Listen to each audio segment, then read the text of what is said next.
અભય થઈને નિષ્પક્ષતાથી નિરપેક્ષ રીતે વાસ્તવિકતાનો અરીસો રૂપી સચોટ માહિતી લાવતો સત્યની સાથે અભય ટાઈમ્સ।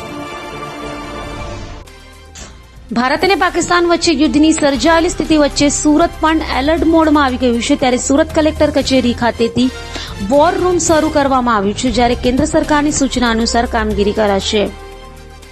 ભારત અને પાકિસ્તાન વચ્ચે યુદ્ધની સ્થિતિ વચ્ચે સુરતના અઠવા લાઇન્સ વિસ્તારમાં કલેક્ટર કચેરી ખાતે વોર રૂમ શરૂ કરવામાં આવ્યું છે, જેમાં અલગ અલગ જે ટીમો છે આ ટીમો દ્વારા દરેક ગતિવિધિઓ પર નજર રાખવામાં આવી રહી છે। ખાસ કરીને જે દરિયાઈ પટ્ટી પર વોચ રાખવામાં આવી રહી છે, જો શંકાસ્પદ વ્યક્તિ અથવા તો વસ્તુ જણાય તો તાત્કાલિક ધોરણે નજીકના જે પોલીસ સ્ટેશનમાં જાણ કરવા માટે પણ અહીં સૂચના આપવામાં આવી છે। આ વોર રૂમનું રિપોર્ટિંગ સીધું ગાંધીનગરના વોર રૂમને કરવામાં આવી રહ્યું છે। તો સાથે કેન્દ્ર સરકારની સૂચના અનુસાર આ વોર રૂમ શરૂ કરાયું છે, તો વોર રૂમથી સીધો જ કેન્દ્ર સરકાર સાથે સંપર્ક કરી શકાશે।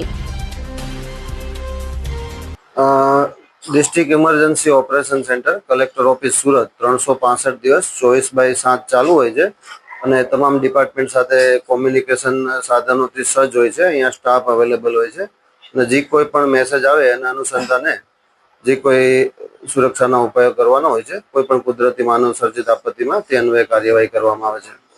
હાલ તણાવભરી પરિસ્થિતિ વચ્ચે કઈ કઈ જે એજન્સીઓ છે તેની સાથે સંપર્ક કરાયો?